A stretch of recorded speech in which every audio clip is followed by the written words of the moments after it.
Gabriel read the Quran to Muhammad, peace and blessings be upon him, in 7 different ways. And the Prophet, peace be upon him, wished the Quran would be understood in various times by all of the Arab tribes.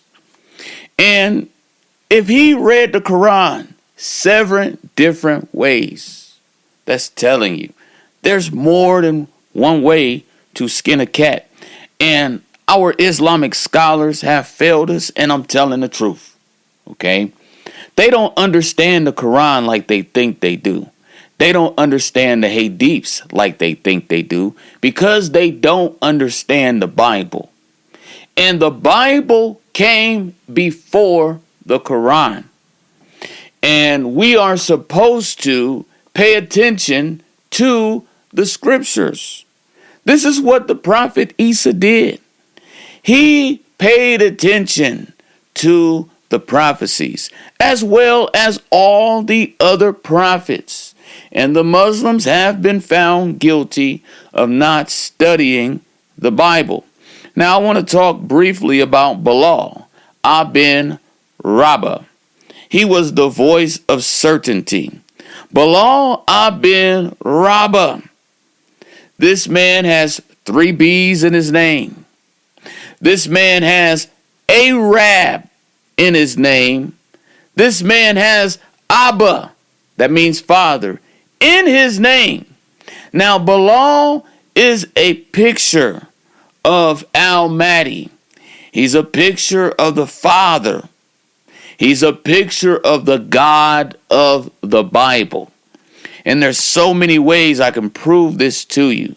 First of all, let's deal with Song of Solomon, chapter 1, 5 and 6. It reads, I am black but comely, O you daughters of Jerusalem, as the tents of Kedar, as the curtains of Solomon. Look not upon me because I'm black, because the sun have looked upon me. My mother's children were angry with me. They made me the keeper of the vineyards. Now this is in chapter 1. The owner of the Islamic vineyard is a black man. In chapter 5, it mentions a white reddish Mohammed. It mentions the shape of his eyes, the color of his hair, the color of his skin. Then it goes on to mention his name in verse 16. So there's no way of getting around that before the Arabian Muhammad, there was a black Muhammad, and Bilal is a picture of him. Emancipated, Bilal instantly became one of the closest and most trusted and distinguished companions of Prophet Muhammad. After the migration to Medina, and when the institution of Adhan, that is the prayer call, was founded, it was Bilal who was given the honor to be the first Muslim, the first caller to prayer. Now, this is a picture of Al-Mahdi, the Father. Before there ever was a world, there was one man who was worshiping Allah with no partners. The religion of Islam came from Al-Mahdi. Now, let's think about Al-Mahdi. The Bible talks about a stone in which the builders rejected. Jesus, with his own mouth, said the stone that the builders rejected, that same stone has become the chief cornerstone. Now, on the corner of the Kaaba, there is a black stone surrounded by silver.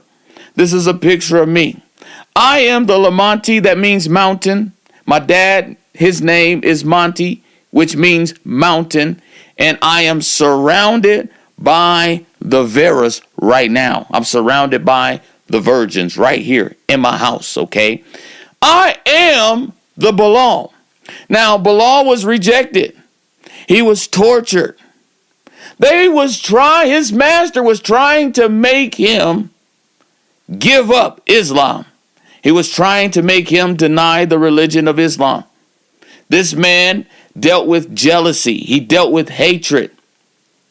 This man was on top of the Kaaba praying. Now think about it. This black man was on top of the Kaaba while everybody else was on the ground and he was praying. This is a picture of Al-Mahdi before there ever was a world, praying to Allah with no partners.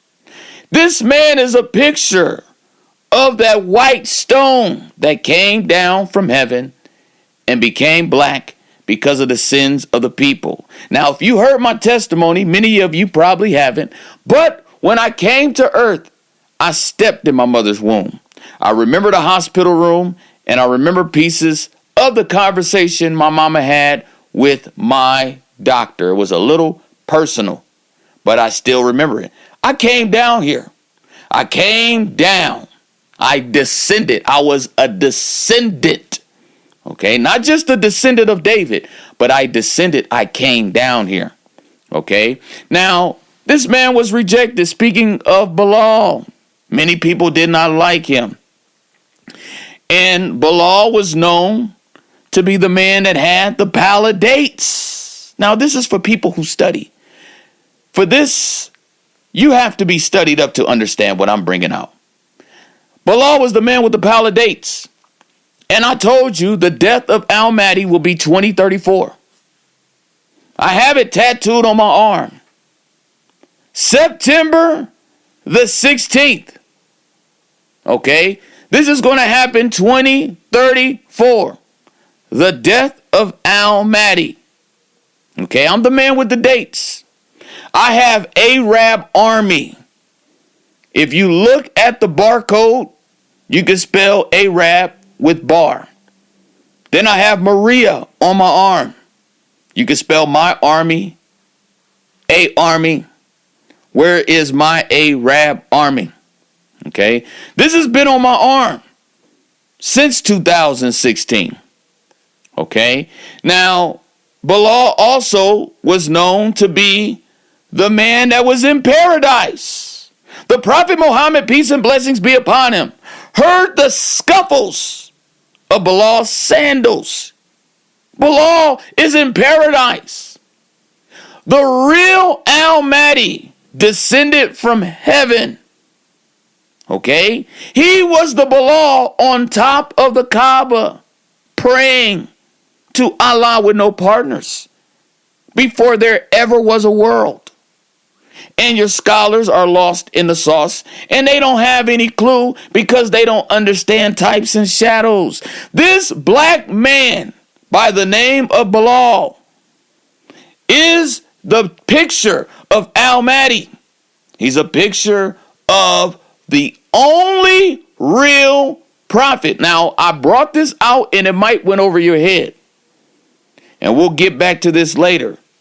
But in Islam, there's only one God, ultimate God, and there's only one ultimate prophet. Now, are there other gods? Yes. Are there other prophets? Yes. But there's only one ultimate God, and that is Allah, subhanahu wa ta'ala. And there's only one ultimate prophet, and it's Al-Mahdi. He is the real Muhammad, the black Muhammad. So here we have Bilal, a picture of the Mahdi. This man had such an electrifying voice that it woke the people up to pray. Okay? The religion of Islam started off with that electrifying voice like Malcolm X, and it will end with that same voice. The problem we have with the Arabians right now is that they're trying to keep something that does not belong to them. Al-Mahdi is here. He is supposed to be your ruler right now. And this is why you're being stung by a swarm of killer bees. See, bees. 3 bees in Abin Rabba. Okay, his name. You got 3 bees in Bilal, Abin Rabba. So here we have the nation of Ishmael right now being stung by a swarm of killer bees. Right now we have 42,000 Palestinians that's documented, killed. Okay? They're being stung by a swarm of killer bees right now for ignoring their black Maddie. Okay? Nobody else will tell you that. Okay? But right here in the house of David, we have the truth. Because the house of David is home of Almighty. We have the knowledge. The Bible says the knowledge of the Lord is going to cover the earth like the waters cover the sea. And let me tell you something. We are on to something in the house of David. So this man was known for the Palidates. This man was known for being in paradise.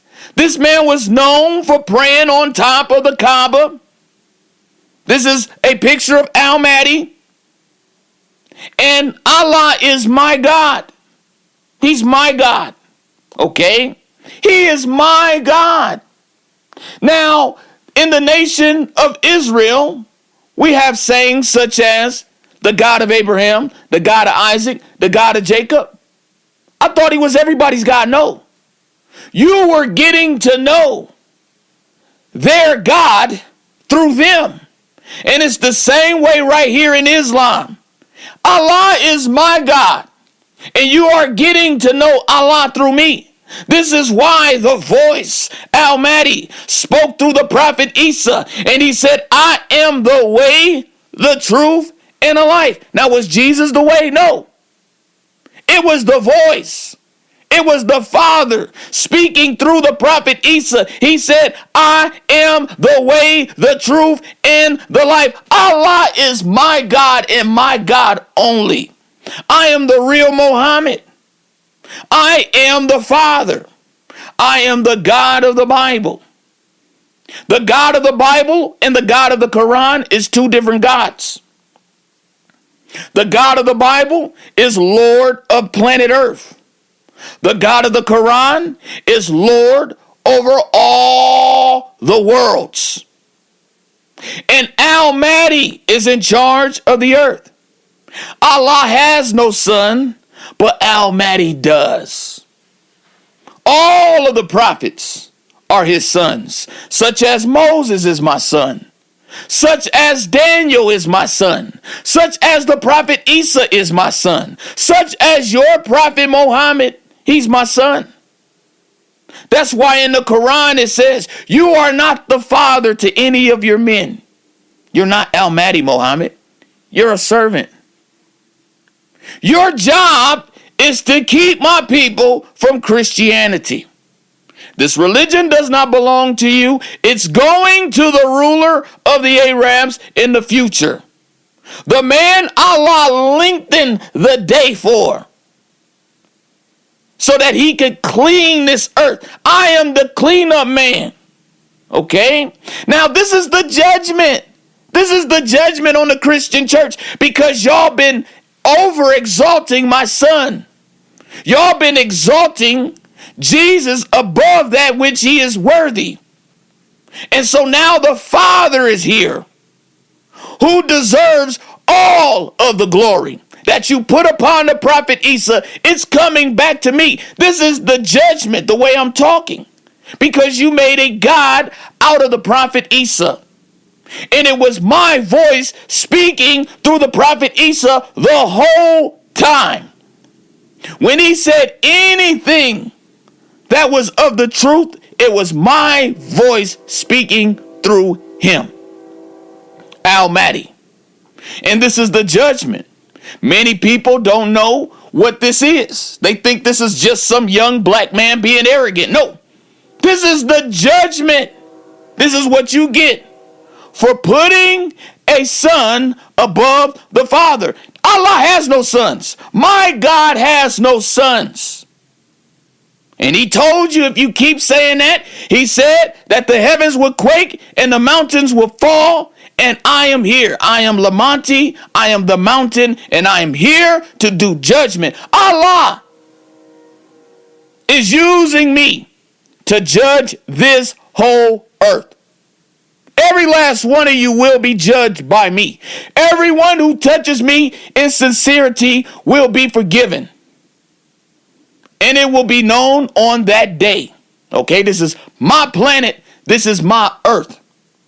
Going on, we have Balaam, who is a picture of Almighty. Now, I know some of y'all might be wondering, how does he know all of this? It's by revelation. All the stuff I'm bringing out is not necessarily in your hadiths, but it agrees with your hadiths. It agrees with the Quran. The Quran is not complete. It's not. It's not complete until the lawman comes. The real Bilal. The real Bilal is the man with the Bible. The real Bilal knows the Bible. I know the Bible. I'm the God of the Bible. I am the chief prophet of Allah. In the throne room of heaven, once upon a time, it was only Allah and it was only his messenger. Now we're going to read something in the book of Numbers so you can understand this. This is going to be Numbers 12:1. And Miriam and Aaron spake against Moses because of the Ethiopian woman whom he had married. For he had married an Ethiopian woman. And they said, have the Lord indeed spoken only by Moses? Have he not spoken also by us? And the Lord heard it. Now the man Moses was very meek above all the men which were upon the face of the earth. And the Lord spake suddenly unto Moses, and unto Aaron, and unto Miriam, come out, ye three, unto the tabernacle of the congregation. And they three came out. And the Lord came down in the pillar of the cloud, and stood in the door of the tabernacle, and called Aaron and Miriam. And they both came forth. And he said, hear now my words. If there be a prophet among you, I, the Lord, will make myself known unto him in a vision, and will speak unto him in a dream. My servant Moses is not so, who is, look y'all, faithful in all my house. With him will I speak mouth to mouth, even apparently, and not in dark speeches. There's only one prophet whom Allah deals with directly. And it is the ultimate Moses. It is the ultimate Muhammad. It is Al-Mahdi. That's why you in the dark. When you trying to interpret Isaiah, when you trying to interpret the parables of Isa, you are in the dark, because there's only one prophet whom Allah spoke directly with. And it's not the Moses of the Bible. It is the Moses of heaven. It is the Al-Mahdi. It is the Father. It is the Alpha and Omega of the prophets. It is the root and the offspring of David. It is the father of the prophet Isa. And that's where you guys fail. You fail to realize that there's only one God, ultimately. And that is Allah. And I worship him with no partners. There's no deity worthy of worship. I'm a deity. You a deity. We are all deities. But there's no deity worthy of worship but Allah. And there's only one uno. Do you know what uno means? Do you understand uno? There's only one prophet who is the ultimate prophet, who is the ultimate Moses. Now, am I saying there's no other prophets? No. Am I saying there's no other gods? No. There are other gods and there are other prophets, but there's only one God, ultimately. And he is Allah, subhanahu wa ta'ala. And there's only one prophet, ultimately. And it is Al-Mahdi, and I am here. Now, this is also seen in the story when God made Moses a god. Here we have, in a monotheistic religion, God makes a god out of a man. Then he makes a prophet and tells Moses, this is your mouth. He's your prophet. You are his God. You are a God to Pharaoh. Moses was a God to the nation of Israel. That's exactly who he was. He was a picture of Almighty, because in the throne room of heaven, there's only one messenger. There's only one prophet. Now, let's deal with some confusion we have in these Israelite camps. Now, these Israelite camps fail to interpret the Bible, and they really think that they are supposed to use some false chart and gather all the tribes of Israel. They fail to interpret Isaiah 49:6. It's telling you, is it a light thing that you should raise up the tribes of Israel? This man in Isaiah 49:6 is going to beget the 12 tribes of Israel from his loins. That's what that's going into. It's going back to Genesis 49:10, where it says, the scepter shall not depart from Judah, nor a lawgiver from between his feet, until Shiloh come, and unto him shall the gathering of the people be. So this man, by his loins, is going to give life to the tribes of Israel. The tribes of Israel is going to be done all over again, fresh, coming from one man's loins. Coming from one man. Remember, God told Moses, he said, look, let me kill them all, and I will make of you a great nation. That's exactly what God is doing with Almighty. So you Israelite camps are lost. God is finna make the tribes of Israel all over again with one man. One man is going to do this. That's why God said, I will raise up for you a prophet. This man is going to be born. That's why God said, I will lengthen the day, and I will raise up a man whom I would use to clean up this earth. Paraphrasing. This man is going to be a human being on earth. And it's the same thing with the tribes of Israel. The tribes of Israel is going to be done all over again, coming from one man's loins. And I'm that man.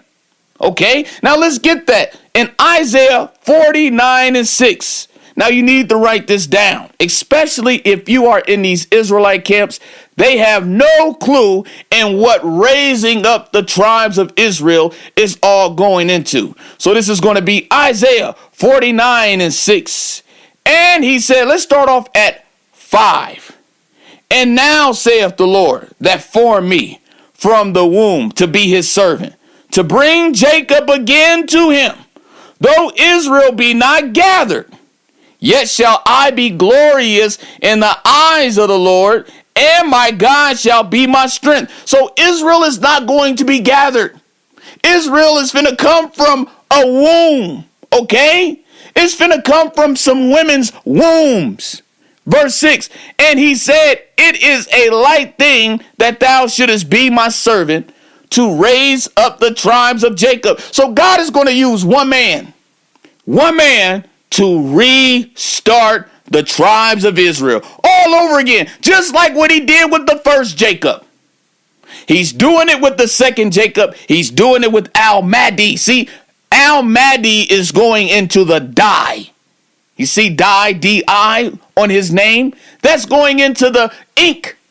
There's one man who has the dye to give all of the tribes of Israel a fresh start all over, coming from this man's loins. I am Daquant. Okay, I'm the man that has the dye. I have the dye in my loins. Okay, to restart the tribes of Israel all over again. This is what Al-Mahdi has been called to do. That's why I am the luckiest man on the planet. I get to redo the tribes of Israel all over. That's what Isaiah 49:6 is talking about. It's talking about raising up the tribes of Israel all over again, coming from one man and coming from a woman's womb. Okay? And this is the truth. That's what you in the dark about. If you are in these Israelite camps, they have no understanding. Okay, God bless my brothers. I love my brothers. They trying to come together. Okay, they trying to unify. All praises for that. But we still need knowledge. The tribes of Israel has to be restarted. God has another Jacob down here to redo this thing. I'm telling you, man, I'm about to have some fun. I'm about to have some fun. Man, it is a blessed thing to be me. And I'm not rubbing it in your face, but I'm giving God all of the glory. And I'm humble with it. And I'm excited with it, okay? So let's do a recap on what we've been talking about. Here we have Bilal. Bilal was a picture of Al-Mahdi, the man who was praying on top of the Kaaba. Islam started from a black man. A man who was the God of the Bible. When the Bible is speaking, it's Al-Mahdi speaking. Okay? It's Al-Mahdi. Al-Mahdi is the God of the Bible. Al-Mahdi had to strip himself of the deity. You see, I can go into Paul's letters and I can pick up Goliath's sword. It is written, David went and he picked up Goliath's sword. This uncircumcised Philistine's sword that's going into his book. And the Lord has opened up my eyes to the point that I can go into Paul's letters and I can bring the truth out of it, okay? I got Goliath's sword on you right now, boy. I poured out Goliath's sword. All those scriptures that's going towards Jesus is going towards Al-Mahdi. Al-Mahdi was in heaven this whole time, and he stripped himself from being a deity. He came down here to be a man. He's being rejected right now. He's being refused right now. He is suffering all manner of evil. He's learning obedience through the things he suffered. This is the ultimate servant of Isaiah 53. There's no beauty we should desire of him. Who has believed our report? Everybody has believed Jesus' report. Who have believed our report? Nobody has believed our report yet. Nobody has believed the report of Isaiah 53 yet here in the house of David. Okay? Isaiah was talking about the stone that the builders rejected. And that stone is Al-Mahdi. Now we gonna take names. We writing down names. We holding people accountable. Okay, this right here is the father of the prophet Isa. This is the father of the prophet Muhammad. This is the father of the prophet Moses. Peace and blessings be upon them all. Okay, so this man is faithful in all of his house, okay? Now, when you go into the book of Hebrews, the book of Hebrews is talking about Al-Mahdi. Al-Mahdi is the one who is faithful in all of Allah's house. He is the chief messenger. He comes down here at the end. God saves the best for last, bro. He saves the best for last. And God is allowing me to redo the tribes of Israel. So all the names you see in the book of Revelation going into the gates, all those tribes is coming from one man all over again. Okay? And then we going into the judgment. As it is written, God will bring forth a black stone. This stone will have two eyes and a tongue. And whoever touches it in sincerity, Allah will have mercy on them. And those who don't and won't will be judged. Assalamu alaikum to my brothers and sisters in the real truth.